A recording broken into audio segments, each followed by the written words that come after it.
વિદ્યાર્થી મિત્રો, માનવ પ્રજનન પ્રકરણની અંદર આજે આપણે નવો ટોપિક જોઈશું, માદા પ્રજનન તંત્ર, ધ ફિમેલ રિપ્રોડક્ટિવ સિસ્ટમ. માદા પ્રજનન તંત્ર શરૂઆત કરીશું. સૌથી પહેલાં સ્થાન નિતંબ પ્રદેશમાં આવેલ હોય છે, જે મુખ્ય પ્રજનન અંગ અને સહાયક પ્રજનન અંગોથી બનેલું હોય છે. માદા પ્રજનન તંત્રમાં મુખ્ય પ્રજનન અંગ તરીકે એક જોડ અંડપિંડનો સમાવેશ થશે. એક જોડ અંડપિંડ એ માદાના શરીર માટે મુખ્ય પ્રજનન અંગ તરીકે ઓળખાશે, જેનું મુખ્ય કાર્ય છે માદાજન્યુ એટલે કે અંડકોષ ઉત્પન્ન કરવાનું અને બીજા જરૂરી એવા માદા લિંગી અંતઃસ્ત્રાવો પણ અંડપિંડ ઉત્પન્ન કરે છે. સહાયક પ્રજનન અંગોની વાત કરીએ આપણે તો સહાયક પ્રજનન અંગોની અંદર એક જોડ અંડવાહિની, ગર્ભાશય, ગ્રીવા, યોનિ માર્ગ અને બાહ્ય જનનેન્દ્રિયોનો સમાવેશ થાય છે. એક બીજી વાત યાદ રાખવા જેવી કે માદાની અંદર એક જોડ સ્તન ગ્રંથિઓ પણ આવેલી હોય, જે રચનાત્મક અને ક્રિયાત્મક બંને રીતે સંકળાયેલી હોય છે. પુરુષની અંદર પણ સ્તન ગ્રંથિઓ હોય છે, પણ એ નિષ્ક્રિય હોય છે. રચનાની દૃષ્ટિએ અને ક્રિયાની દૃષ્ટિએ એ કાર્યરત હોતી નથી. જ્યારે માદાના શરીરમાં આ સ્તન ગ્રંથિઓ રચનાકીય અને ક્રિયા માટે બંને રીતે સંકળાયેલી હોય છે. એટલે કે રચનાકીય અને ક્રિયાત્મક રીતે બંને રીતે આ સ્તન ગ્રંથિ કાર્યરત હોય છે, કામ કરે છે. મુખ્ય પ્રજનન અંગ અંડપિંડથી આપણે શરૂઆત કરીએ. અંડપિંડ જે ઉદરના નીચેના ભાગે દરેક બાજુએ એકની સંખ્યામાં આવેલા હોય છે. ઉદરના નીચેના ભાગે એટલે પેટના નીચેના ભાગે 2 અંડપિંડ, આ તમે જોઈ શકો છો, મેં રફ ડાયાગ્રામ ડ્રો કર્યો છે અહીં. આ 2 અંડપિંડ જે ઉદરના નીચેના ભાગે આવેલા હોય છે, એ ઉદરના નીચેના ભાગે સ્થાન પામવાનું એક મુખ્ય કારણ એ પણ છે કે જેના લીધે અંડપિંડ અંડકોષ ઉત્પન્ન કરી શકે છે. જેના માટે નીચું તાપમાન જોઈએ, 2 થી 3 ડિગ્રી જેટલું માતાના શરીર કરતાં નીચું તાપમાન જોઈએ, જે ઉદરના નીચેના ભાગે અંડપિંડ સ્થાન પામેલા હોવાને લીધે ત્યાં સરળતાથી અંડકોષ ઉત્પન્ન થઈ શકે છે. બીજું, એની લંબાઈ આશરે 2 થી 4 સેન્ટીમીટર જેટલી હોય છે. અને બીજી એક ખાસ વાત, અંડપિંડ આમ સામાન્ય રીતે તો મુક્ત હોય છે, પણ ગર્ભાશય તમે અહીં જોઈ શકો છો, મેં ગર્ભાશયની આકૃતિ પાડી છે. આ જે રચના છે એ ગર્ભાશય છે અને ગર્ભાશય અને નિતંબની દિવાલ સાથે અસ્થિબંધ દ્વારા જોડાયેલા હોય છે. આ બંને અંડપિંડ જોડાયેલા છે, પણ કોની સાથે? તો નિતંબની દિવાલ એટલે કે આપણા પેટના સ્નાયુઓ સાથે જોડાયેલા હોય છે, જે સ્નાયુઓને મિઝોવેરિયમ તરીકે ઓળખવામાં આવે છે. મેઝોવેરિયમ, આ સ્નાયુઓ, આ તરફ સ્નાયુઓ અને બીજા આ સ્નાયુઓ છે, જે ગર્ભાશય સાથે અંડપિંડને એટલે કે ગર્ભાશયની દિવાલ સાથે બાહ્ય સ્તર સાથે એ અંડપિંડને જોડતા હોય છે. અંડપિંડની રચના આપણે જ્યારે જોઈશું ત્યારે એની આંતરિક બાબતોનો આપણે ખ્યાલ મેળવીશું, પણ હાલ આપણે એક મુદ્દો જોઈ લઈએ કે અંડપિંડની ફરતે આખું જે સ્તર આવેલું હોય, આખું આવરણ આવેલું હોય, જે અધિચ્છદીય આવરણ ધરાવે છે. સાથે એની અંદરની બાજુએ આધારક હોય છે. આ તમામ અંદરની બાજુએ સ્ટ્રોમાં આધારક એટલે કે અંડપિંડીય રસ, આપણે એમ કહીએ તો ખોટું નહીં, એ રસ ધરાવે છે આધારક. આધારક પણ પાછો 2 ભાગમાં વહેંચાયેલો હોય. અધિચ્છદીય સ્તર એટલે કે બહાર તરફ પરિઘ તરફનું જે આધારક છે એને આપણે બાહ્યક તરીકે કહીશું, અને એની અંદર આવેલો જે આ આધારક છે એને મજ્જક તરીકે ઓળખીશું. હવે સહાયક પ્રજનન અંગો એટલે કે અંડવાહિની, ગર્ભાશય, ગ્રીવા, યોનિ માર્ગ અને બાહ્ય જનનેન્દ્રિય વડે સહાયક પ્રજનન અંગની રચના થાય છે. તો શરૂઆત કરીએ અંડવાહિનીઓ. અંડવાહિની સામાન્ય રીતે 10 થી 12 સેન્ટીમીટર લંબાઈ ધરાવે છે. સામાન્ય રીતે, જેને ગર્ભાશયની નળી એટલે કે ફેલોપિયન ટ્યુબ તરીકે પણ ઓળખવામાં આવે છે. અંડવાહિનીની વાત કરીએ આપણે તો અહીંથી લઈને આ ભાગથી લઈને આ જે સંપૂર્ણ રચના તમે જોઈ શકો છો, જે હમણાં હું બતાવી રહ્યો છું, આ આખી રચનાને અંડવાહિની કહીશું. આ એક તરફની અંડવાહિની, આ બીજા તરફની અંડવાહિની. અંડવાહિની કેટલાક ભાગો ધરાવે છે. નીચેનો જે અંડવાહિનીનો ગરણી આકારનો ભાગ છે એ પહેલાં આપણે જોઈએ કે અંડવાહિનીના શરૂઆતમાં જે તમે પહોળો ભાગ જુઓ છો એ પહોળો ભાગ આપણે તુંબિકા એટલે કે એમ્પ્યુલા તરીકે ઓળખીશું. આ તરફ તમને બતાવું. આ જે આખો ભાગ છે અહીંથી આ સુધીનો, જેને આપણે તુંબિકા એટલે કે એમ્પ્યુલા તરીકે ઓળખીશું. મેં આ તરફ બતાવ્યું છે પણ થોડું મિક્સઅપ થઈ ગયું છે એ માટે અલગથી બતાવું છું. આ તુંબિકાના પહોળા ભાગે તમે આ જોઈ શકો છો, આ આખી અંડવાહિની જ છે. તો આ જે વિસ્તાર છે, જે પહોળો ભાગ આખો, તેને આપણે તુંબિકા તરીકે ઓળખીશું. ત્યાર પછી આ પહોળો ભાગ જેમ જેમ આગળ જતાં એક ગરણી આકારનો ભાગ એટલે કે ગરણી આકારની રચના બનાવે છે. તો આ જે ગરણી આકારનો ભાગ છે,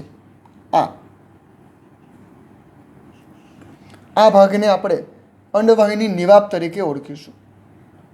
અંડવાહિની નિવાપ, ઇનફંડિબ્યુલમ.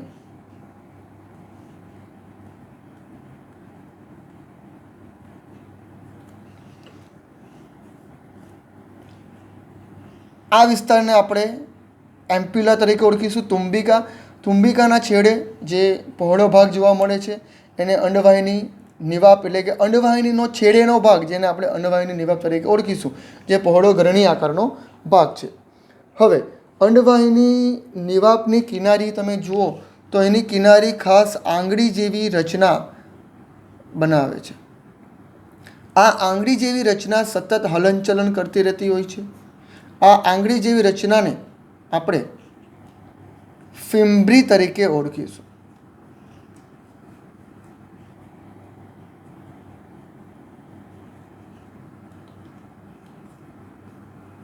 ફિમ્બ્રી. જ્યારે અંડપિંડમાંથી અંડકોષ મુક્ત થાય, આમ તો અંડકોષ મુક્ત થતો નથી, પણ દ્વિતીય પૂર્વ અંડકોષ મુક્ત થાય છે, એ આપણે જોઈશું અંડકોષ જનન વખતે. તો જ્યારે એ કોષ મુક્ત થાય છે અંડપિંડમાંથી, ત્યારે આ ફિમ્બ્રીના સતત હલનચલન દ્વારા એ સીધો કોષ અંડવાહિની તરફ ગતિ કરે છે અને અંડવાહિનીમાં દાખલ થશે, જે આગળ જતાં અંડવાહિની નિવાપ અને તુંબિકામાંથી પસાર થઈને અંડવાહિનીના અંતિમ ભાગ પાસે આવે છે. તો આ જે એનો ભાગ છે, આ એનો છેડેનો ભાગ, અહીં સુધીનો જે આ ભાગ છે, એને આપણે ઇસ્થમસ તરીકે ઓળખીશું. ઇસ્થમસ.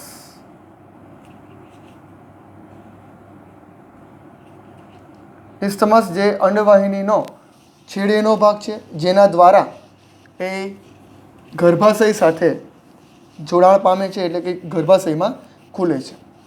તો અંડવાહિનીની નળી મેં આમ બતાવી છે, પણ એ આખી સંપૂર્ણ નળીની વાત કરે છે. આ આખી નળીની વાત કરે છે. આ અંડવાહિની કેટલાક ભાગો ધરાવે છે. એમાં જે છેડેનો ભાગ છે, આખો પહોળો ભાગ, જેને આપણે તુંબિકા તરીકે ઓળખીશું. તુંબિકાના છેડે એટલે કે અંડવાહિનીના છેડે પહોળો ગરણી આકારનો ભાગ, જેને અંડવાહિની નિવાપ તરીકે ઓળખીશું. નિવાપ. ઇનફંડિબ્યુલમ એટલે કે અંડવાહિનીના નિવાપના છેડે આંગળી જેવા પ્રવર્ધો હોય છે, જેને ફિમ્બ્રી તરીકે ઓળખીશું. અને અંડવાહિનીનો છેડેનો ભાગ એટલે કે જેની મદદથી એ ગર્ભાશય સાથે જોડાય છે, એ ભાગને આપણે ઇસ્થમસ તરીકે ઓળખીશું. હવે વાત કરીએ ગર્ભાશયની. તો અહીં જે રચના તમે જુઓ છો, આ પહોળી રચના આખી, આ જે રચના છે, જેનો આકાર કંઈક અંશે ઊંધા નાસપતિ જેવો છે, તો જેને આપણે કૂખ તરીકે પણ ઓળખાય. તો આ જે રચના છે, આ રચનાને આપણે ગર્ભાશય તરીકે ઓળખીશું. ગર્ભાશય જે ઊંધા નાસપતિ જેવો આકાર ધરાવે છે. ગર્ભાશયની દિવાલ મુખ્ય 3 સ્તરો ધરાવે છે. તો સૌથી બહારનું અને પાતળું સ્તર જેને પેરીમેટ્રિયમ તરીકે ઓળખીશું. આ તમે જુઓ તો આ જે સ્તર છે ગર્ભાશયનું, આ સ્તર સૌથી બહારનું સ્તર જેને પેરીમેટ્રિયમ તરીકે ઓળખીશું.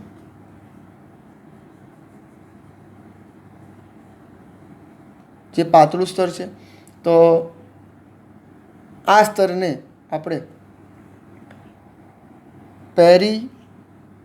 પેરીમેટ્રિયમ તરીકે ઓળખીશું. ત્યાર પછી મધ્યમાં આવેલું મધ્યનું સ્તર જે સરળ સ્નાયુઓનું બનેલું છે, થોડું જાડું સ્તર છે, જેને માયોમેટ્રિયમ તરીકે ઓળખીશું. એની અંદરની બાજુએ બીજું એક સ્તર આવ્યું હોય છે, આ સ્તર જેને થોડું પ્રમાણમાં પેરીમેટ્રિયમ કરતાં થોડું જાડું સ્તર છે. આ સ્તર જેને માયોમેટ્રિયમ તરીકે ઓળખીશું. જે જાડું સ્તર છે, તો આ જે સ્તર છે જેને આપણે મધ્ય સ્તર માયોમેટ્રિયમ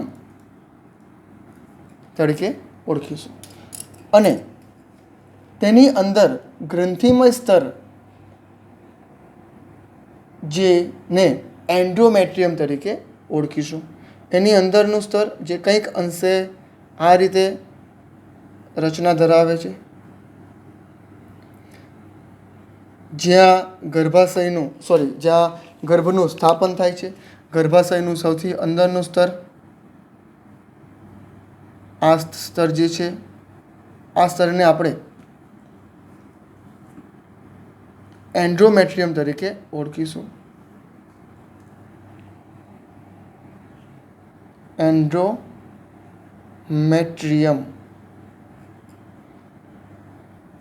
તો આ ગર્ભાશયના 3 સ્તરો, સૌથી બહારનું પાતળું સ્તર પેરીમેટ્રિયમ, એની અંદર આવેલું માયોમેટ્રિયમ. આ માયોમેટ્રિયમ જાડું સ્તર છે. અને એક ખાસ વાત માયોમેટ્રિયમ વિશે કે જ્યારે બાળક ગર્ભાશયની અંદર જ્યારે ગર્ભ પૂર્ણ વિકસિત થઈ જાય બાળક સ્વરૂપે, અને જ્યારે માતા એટલે કે બાળકનો જન્મ કરાવવાની તૈયારી હોય, એટલે કે પ્રસવ પીડા શરૂ થાય, તો એ પ્રસવ પીડા માયોમેટ્રિયમના સંકોચનને લીધે થતી હોય છે, જે ખૂબ જ મજબૂત સંકોચન દર્શાવે છે બાળકના જન્મ સમયે, એટલે કે પ્રસૂતિ સમયે. એ માયોમેટ્રિયમનું સંકોચન હોય છે. અને એની અંદર આવેલું સ્તર જેને એન્ડોમેટ્રિયમ સ્તર તરીકે ઓળખવામાં આવે છે. આ એન્ડોમેટ્રિયમ સ્તર વિશે પણ એક વિશિષ્ટ વાત છે કે સ્ત્રીઓ દર મહિને ઋતુચક્રમાંથી પસાર થતી હોય છે. અને એ ચક્રીય ફેરફારોમાંથી જ્યારે પસાર થતી હોય ત્યારે આ એન્ડોમેટ્રિયમ જ સ્તર છે જે સ્તર તૂટે છે અને જેના પરિણામે માસિક ચક્ર દેખાય છે. તો માસિક સ્ત્રાવ જે આવે છે એ આ એન્ડોમેટ્રિયમ સ્તરના તૂટવાને કારણે એ ઘટના થતી હોય છે. એના વિશે પણ આપણે ડિટેલમાં અભ્યાસ પાછળથી કરીશું. તો આ હતા ગર્ભાશયના મુખ્ય 3 સ્તરો. હવે ગર્ભાશયને આપણે આગળ વધારીએ. ગર્ભાશય પછી ગર્ભાશયની નીચે એક વિશિષ્ટ રચના આવી હોય છે જેને ગ્રીવા તરીકે ઓળખાય. એ ગ્રીવાની મદદથી ગર્ભાશય યોનિ માર્ગની સાથે સંકળાયેલો હોય છે. તો આ જે નળી જેવી રચના છે ગર્ભાશય, અને આ જે રચના છે આખી રચના જે છે યોનિ માર્ગ યોનિમાર્ગ છે આખો. યોનિમાર્ગ અને ગર્ભાશય એકબીજા સાથે એક વિશિષ્ટ નળી દ્વારા જોડાયેલા હોય છે. તો આ નળીને આપણે, આ જે વિસ્તાર છે આખો, આ નળીને આપણે ગ્રીવા નળી તરીકે ઓળખીશું. ગ્રીવા નળી. અને એના મુખને, ગર્ભાશયના મુખને આપણે, આ જે મુખ છે એને આપણે ગ્રીવા તરીકે ઓળખીશું. ગ્રીવા, આ એના ગર્ભાશયનો મુખ જેને ગ્રીવા કહેવાય. અને એની નીચે આવેલી નળી, લંબાયેલી રચના જે ગ્રીવા નળી. અને ગ્રીવા નળીની મદદથી ગર્ભાશય યોનિ માર્ગમાં ખુલતો હોય છે. અને યોનિ માર્ગના છેડે આવેલો સાંકડો નાનો માર્ગ,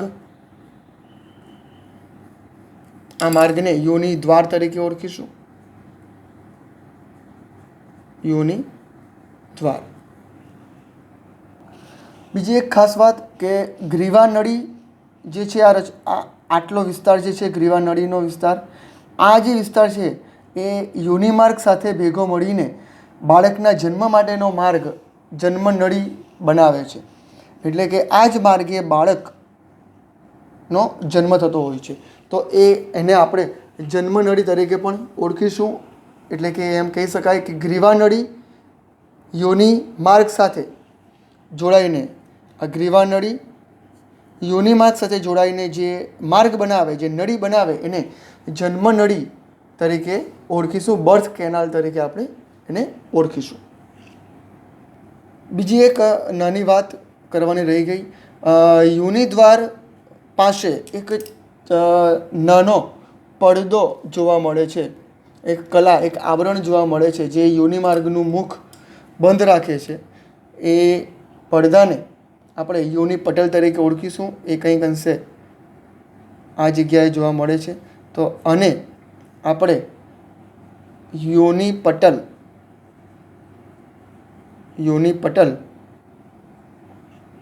હાઇમેન તરીકે ઓળખીશું. આ યોનિ પટલ ઘણીવાર કેટલીક ક્રિયાઓ દરમિયાન તૂટી જતું હોય છે. એટલે કે મૈથુન ક્રિયા હોય કે સમાગમ ક્રિયા દરમિયાન, અથવા તો ઘોડેસવારી કરતી વખતે, સાયકલની સવારી કરતી વખતે કે કેટલી રમતો દરમિયાન આ યોનિ પટલ તૂટી જતું હોય છે. આના વિશે આપણે ડિટેલ બીજી માહિતીઓ આપણે આના પછીના વિડીયોમાં જોઈશું. તો આ હતું માદા પ્રજનન તંત્રની ના છેદની રેખાકૃતિ. તો આ કેટલાક મુદ્દાઓ માદા પ્રજનન તંત્રની અંદર દર્શાવ્યા છે. હવે બીજા કેટલાક બાહ્ય જનનેન્દ્રિયો વિશે આપણે માહિતી આના પછીના વિડીયોની અંદર જોઈશું. Thank you.